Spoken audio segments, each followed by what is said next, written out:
Tonight, we're talking about confidence. When's the last time your confidence took a hit?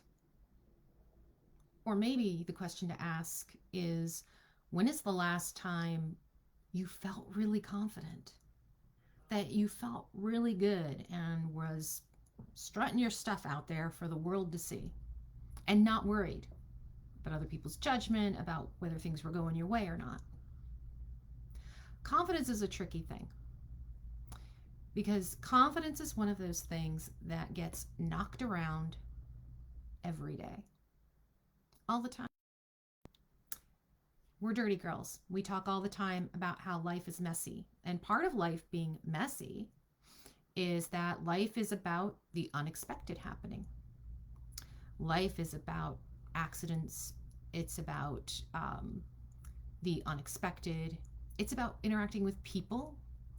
Some people maybe not so nice. And so we have all kinds of ways that our confidence gets hit, right? You have the big events that happen, the catastrophes that happen, that you were on stage and you completely forgot what you were supposed to say, or you forgot the answer to an obvious question, or you were at work and a meeting, a project that you were working on completely failed, or you were in this wonderful love affair and you got dumped. There's all kinds of ways our confidence gets hit. And then there are the every big ways, right? And then there are the everyday ways. It's that little comment that your friend made or a relative made, and maybe they make the comment fairly regularly. And so it's not a big hit to your confidence, but it plants that little seed of doubt and it scrapes away at you.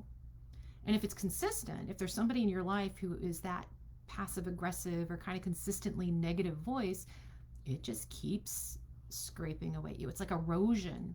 And suddenly you're living in this place where you lack confidence, say about your look or wearing the color green or something, just because somebody's been making that consistent comment.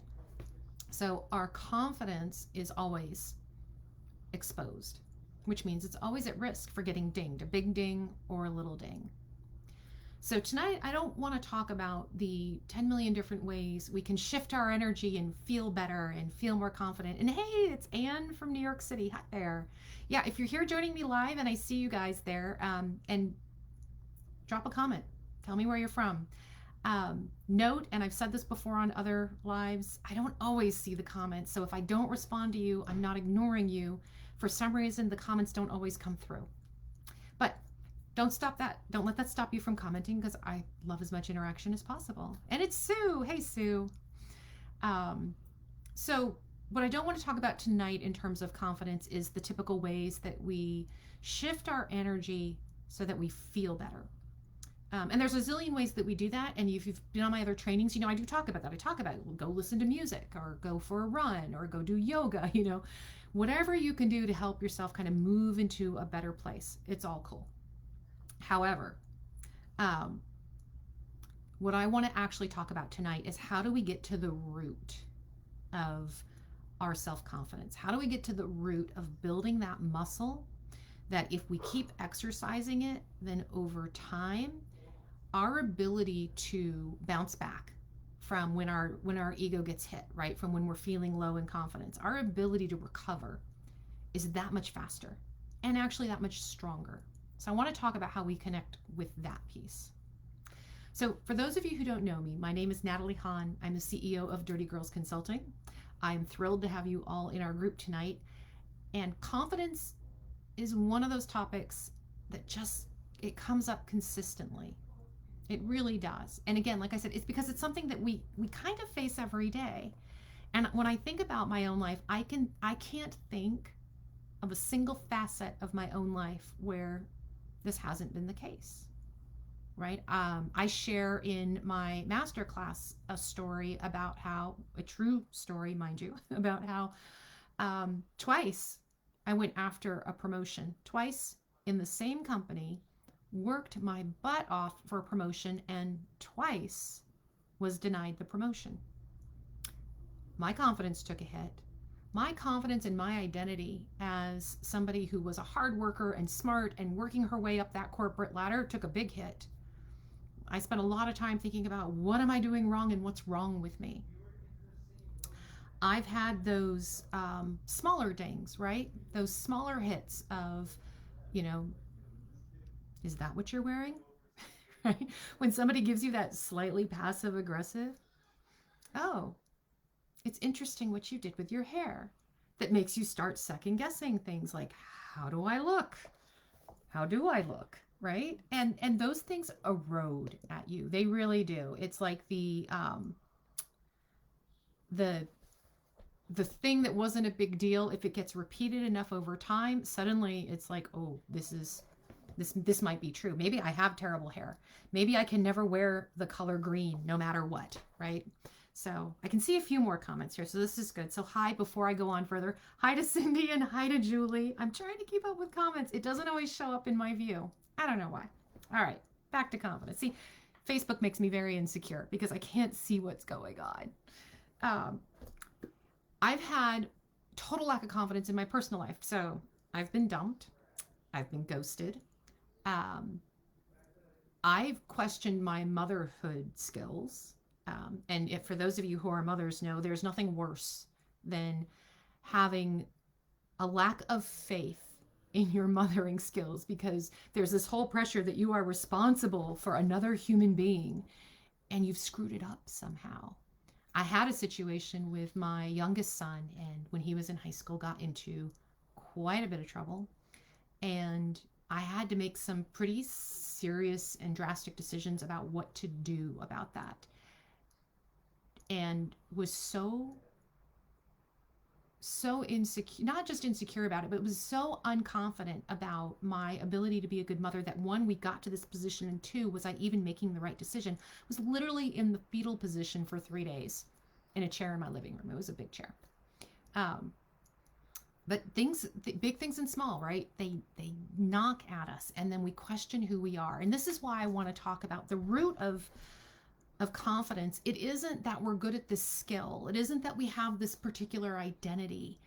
That's actually not where confidence comes from. It makes us feel good. It's a lovely ego boost, and we should all have it. But that's not where our confidence lives.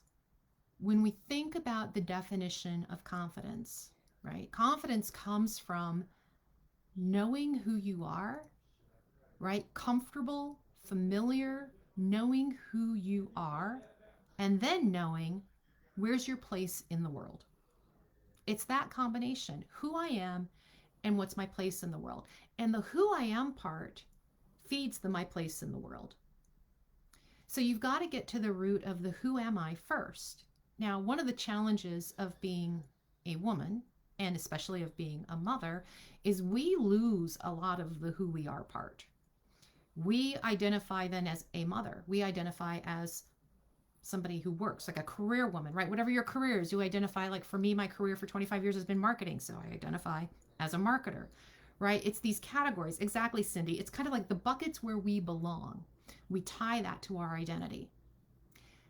That might give us confidence in terms of doing those jobs, but our true identity for like who we are, that comes down to what we believe and what we want.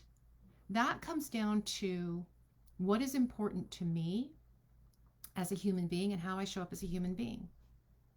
So this really gets down to understanding your core personal vision or mission statement. What is it that you want out of life? What is the kind of life that you want to build? Who is it that you want to be? What is this legacy that you want to leave behind in life, so that as you are making decisions and going through life, as your confidence gets dinged, right? As life comes at you, that you are still true to that core person of who you are. When we lose confidence in ourselves, what we've actually lost is our sense of self and our sense of place in the world. So I'm trying to see if there's a few more Shira. Cindy says, I'm Shira. Who you see? That's beautiful, Cindy. That's exactly it. When our confidence gets hit, we have to go back and find the who are we? What do I really stand for? So the fact that what I stand for and what's important to me is about living life as transparently as possible. It's why I share my stories. It's living my life as someone who wants to share her stories to help other people. So, how can I serve and help other people? When I start tapping back into that core of who I am and what I want to do, then is it really so important what somebody says about my weight or how I look in the color yellow or whether or not I take good care of my house and I am a terrible house cleaner, but things like that. Suddenly those little dings on my confidence, they kind of go away because that's not what I'm about. Because I'll tell you, any day of the week, if I have an opportunity to do something fun or wash the dishes aren't going to get washed.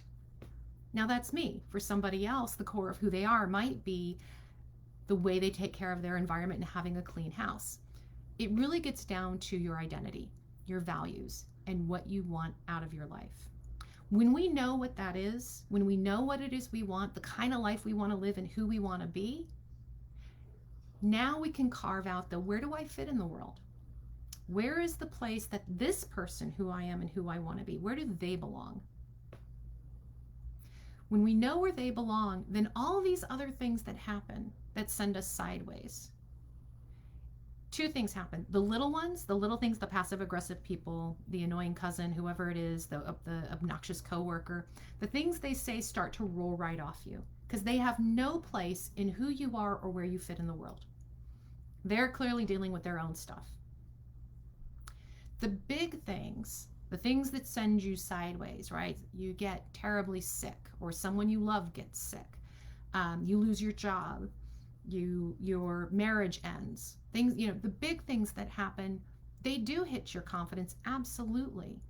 But when you can go back to who am I and where do I fit in the world, you can recover from that so much more quickly because you know about you. And this is why for women in particular, I think it's very important that we find our identities that are separate from raising our kids, which, don't get me wrong, still, if you're a mother, it is your most important job. But there's still you. There's still you, the individual, separate from that role. That's a role because at some point, theoretically, those kids leave, right? So it's a role. Just like being a partner in a relationship, it's one of your roles. Being great at your career, it's one of your roles. These roles are all ways for you to showcase to the world who you are. And that's the distinction, the who you are piece of it. I still have this belief in transparency and integrity and trust and communication. And it wouldn't matter if I spent 25 years marketing or 25 years as a nurse or 25 years as a piano teacher. Those values are still true to me. The way I raise my kids, who I am in my relationships, who I am in my career are all different ways I express who I am, the first part of it. And the who I am gives me the sense of where do I think I fit in the world? Where do I want to fit in the world? So this is part of the distinction I want you guys to think about when your confidence takes a hit. And again, big or small, this is the root that we go back to. So here's the thing. I have 4 steps I want you guys to think about when you're at that place where, again, whether it's a little confidence hit or whether you've been swirling in this for years. Because the one thing about our self-confidence is if we're not already exercising that resilience muscle, we can live in a constant state of lack of self-confidence. That means we're living in a place of fear. And if we're living in a place of fear, it means instead of stepping up and living our lives, we're constantly reacting. We're reacting to things to try to keep the fear a little bit less, to try to keep the judgment a little more at bay. And we're so busy doing that, there's no room for us to step up and step out as who we really are. So when you're in that place where you're finding that you're feeling insecure, you're feeling a lack of confidence, there's an opportunity to step up into something, but you're not sure you're ready. You're not sure how to get there. Here are some things that I want you to get back to think about. The first thing is define what is true. The first thing you do in that moment of lack of confidence, of insecurity or fear, is ask yourself, what is true right now? So much of our fear and so much of our insecurities come from not what's actually true in the moment, but the stories we make up to fill in the blanks. So, simple example, you get dumped, your marriage ends, you're dating somebody for a while and they break up with you. And they've probably given you some explanation as to why. And then you filled in the other 80% with your own stories as to why. And none of those stories are favorable to you. It was the same thing when I got turned down for those promotions, those 2 promotions at that one job. I was there for almost 2 years. Every time they turned me down for a promotion, their response was, we just don't think you're ready. We need you to step up more. I didn't know what that meant. And so I started filling in the blanks with what I thought it meant. I started creating stories around what it said about me, what it said about my capabilities, what they really wanted. And I started reacting to those things, and they weren't real. They weren't true. Some of them might have been right, and I might have guessed right, but some of them I know weren't. Some of them, looking back, I go, oh, I got that completely wrong. Anytime we are faced with a lack of information, we fill in the gaps. So the first question to ask yourself when you're feeling insecure is, what do I actually know is real right now? What do I know is true? That limits then the storytelling. We have to limit the storytelling because there's no reason for us to make up new stories about how terrible we are or why we suck. There just isn't, right? The rest of the world will give us enough of that judgment. We don't need to add that to ourselves. When we can identify what is really true, then we can focus on, is this something I need to address? Is this something I can fix? Is it even in my control? So that's one. Focus on what's true. Focus on what's real. 2 is, and this is going to get into one of those shift your energy things, but we have to change the negative self-talk. I couldn't get through the steps without getting to this one. So whether you go do yoga, whether you go for a run, whether you listen to music, shift your energy any way you want to. But what I'm talking about is when our confidence gets hit, what do? Our immediate reaction is something along the lines of, you're so stupid. What were you thinking? We add to our own insecurity by the way we talk to ourselves. We have to flip that script because that just compounds the insecurity. That compounds the fear, and that keeps us frozen in this place where we don't take any action at all. I can't possibly do that. I've already screwed it up. I can't possibly take a step forward because everyone's watching and I can't afford to make a mistake anymore. We have to change the script in our head. The script in our head, by the way, is a direct descendant of the story we're making up, of the story that we're telling. So if you can stop making up the story in the first place, you can very much limit the negative voice in your head that's feeding into that, that's keeping that negative story alive. As Shelley said, what we marinate in, we manifest. So true. 1,000% true. When we focus, whatever we focus on happens. If you think the worst is going to happen, you're right. It will. Because everything you are saying and doing is already in reaction to that worst case scenario. So how can it not come true? You are literally doing everything you can to make sure it happens. We need to flip that. All right, so you're going to stop making up the stories. You're going to stop the negative self-talk that feeds those stories. And then 3 is to re-anchor yourself into your why. Right? When we're first hit with the lack of confidence, with that insecurity, with that hit, we have to first just get past that emotional piece, right? That emotional piece, which is why focus on what's true in the moment that caused that negative feeling and flip the script. And then get back to your why. Get back to the who you are, what your values are, what your mission is, what is important to you in living your life. What is the kind of life you want to lead? When you can re-anchor yourself, right, reconnect with your why, then you can look back through that lens at what actually happened that dinged your confidence and put it in perspective. is this thing that made me feel so crappy actually relevant to who I am and the life I want to lead? You can make that judgment call, but only when you have that lens on now of who I am and what I believe, of what's actually important to me. Because honestly, at the end of the day, if people don't like my hair, it's really not important to me. And I say that because you will find that my hair goes from varying lengths and varying colors all the time, and that's just how I like it. But so that's why it's an example that I use. I'm not actually insecure about my hair. But that's my point, right? If I were to worry so much about outside judgment because I change my hair all the time, think about, I would just be paralyzed every time I went to the beauty salon.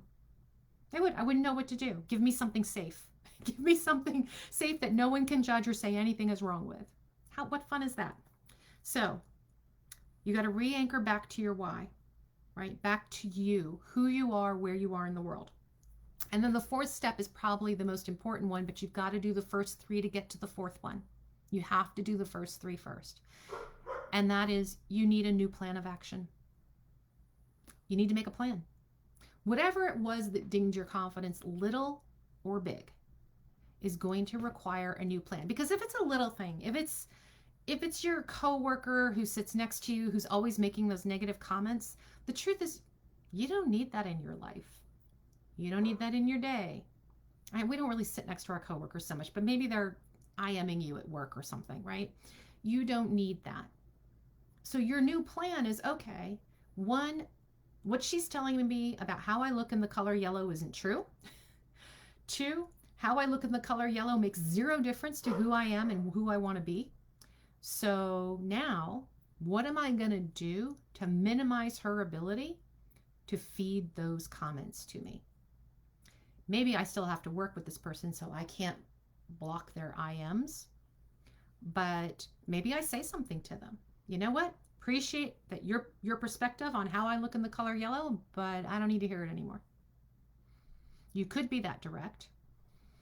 You could be indirect. You could simply not respond. You could have a conversation in more of a group setting of how much you love the color yellow and you will always wear it no matter what anybody else says. There's lots of different ways you can think of to handle this, but you need a new plan of action. When it's a big thing, we always need a new plan of action. If we're not getting that promotion or raise, and if that's really putting a crimp in our career or our career path that we're looking for, we need a new plan of action. Whether that plan of action is, what do I need to work on for myself in order to move forward? Or do I need a new work environment in order to move forward? Do I need more training? What do I need, right? Again, taking a very real look at what's the real situation, therefore what can I address? Forget the negative self-talk. It doesn't matter that I didn't know what I was supposed to know to get that promotion. Now I know what I need to know. I can go do something about it.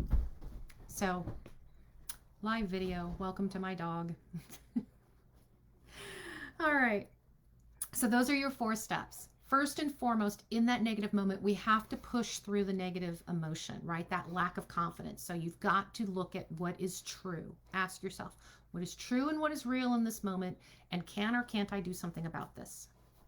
You then have to flip the script of the negative self-talk. Knowing what is true, instead of beating yourself up for it, change the script to something more positive. So instead of, oh, I should have known I needed that certification first. I can't believe I let that go. Your new script is, it's good to know I need that certification. Let me figure out how I'm going to go get that. It's good that I have more information because had I gotten the job, I wouldn't have been ready without that certification. Whatever it is, it's good he dumped me now because it turns out he was a jerk. Who knew? There's always a good way to flip the script. Third, re-anchor yourself into your why. Who am I? What's important to me? And does all this stuff, all this noise, all this messiness actually impact who I am and where I fit in the world? And 4, what's my new plan? My new plan is to get a new job. My new plan is to go get that training. My new plan is to go get a new boyfriend. It doesn't matter, but you need a new plan because the importance of the 4th step is the action. If we do not take action to shift what's actually going on in our lives, we can replay that negative script over and over again, which means your confidence will constantly be taking a hit. So if you want, and you guys can let me know. Oh, I love that, Anne. Yes, your opinion of me is none of my business. That is absolutely true. And it's really hard, by the way, to live that. I recognize that. Other people's opinions do impact us. And depending on where they are in our circles, right, how close they are to us or how much we admire them, their opinions matter. I'm not saying nobody's opinions matter, because they do. They do shape how we think, how we feel. But what I am saying is, when you know who you are, it's amazing how you can actively, consciously pick and choose which opinions you want to integrate into your life and which ones you're willing to let go, even from people who you love and respect. You can consciously choose what you're letting in your life and what you're not. And that is the whole point of what we're trying to do here at Dirty Girls and with our coaching, is to help women achieve higher levels of self-awareness, higher levels of confidence, and the ability to consciously make choices about who they are and how they want to live their lives and how they want to move forward. So I know this wasn't the confidence of, go put on something sexy and do a dance in your room and you'll feel great and sexy and confident again. And you absolutely can do that if that works for you. I'm not saying don't. But I just wanted you guys to get really clear on the whole root of confidence. The whole root of it is what you believe about yourself and what you believe about where you fit in the world. So if something is knocking your confidence, something is making you feel a lack of confidence, it's scraping against one of those two things. It's either scraping against where you fit in the world. I didn't get the promotion, so I wasn't climbing the corporate ladder. That was scraping against where I thought I fit in my career. Or it was scraping against who I was and what I believed about myself. Was I smart? Was I capable of doing this? It can sometimes hit both. It can sometimes just hit one. I had more doubt when I didn't get those promotions about where I fit in my career, about my place in the world, than I did about my actual self and intelligence. I probably beat myself up a lot around why I couldn't figure this out, why I couldn't figure out why I wasn't getting the promotion. But it was more of a ding against, wait, but I belong up there. I belong in this life that I see for myself. Why am I not getting it? On the other hand, getting dumped is full on, it's about me. It must be all about me. What did I do wrong? What am I lacking? What am I missing? And oftentimes, especially with divorce or long-term relationships, when that breaks up, our sense of place in the world is also impacted, because our sense of place in the world was, it was here with that person, right? We included them in our space, in our place in the world. So when they go away, when we lose them because of a divorce or a breakup or death, right? Any number of reasons why somebody leaves us, it definitely impacts how we feel about our place. And now we have to reassign ourselves a new place. When our children leave the house, they call it empty nest. Nest is a place. It impacts our identity, because we always thought that we were just a mother. Don't you love that phrase? Just a mother. And as just a mother, that was our place in the world. Our place in the world was the mothering place. And then they leave, and now what? So I hope you guys found this helpful. I know it was a little different. Like I said, if you want me to go through other techniques in a future training around shifting to a better positive energetic space, which does absolutely help fuel your confidence, but to me, those are surface levels. Still, they're important to do. It's an important practice. The muscle I really want you to flex is getting really clear on your why. Once you know your why, once you can connect with your why, it takes care of a lot of stuff, including a lack of confidence. So I'm going to leave it there. Thank you guys for joining me tonight. I appreciate it. Would love in your comments below also to understand if this was helpful or not, if this perspective was helpful, what you'd like to see in future trainings would be great. Happy to cover the range of topics that I can. And yes, and we teach people how to treat us. We absolutely do. That also is a muscle that we build. That happens over time. When we're consistent about how we show up and what we expect, other people reciprocate that. So it's true. We own how people treat us. Commentary. Thank you guys. Thank you guys for showing up, and you're very welcome.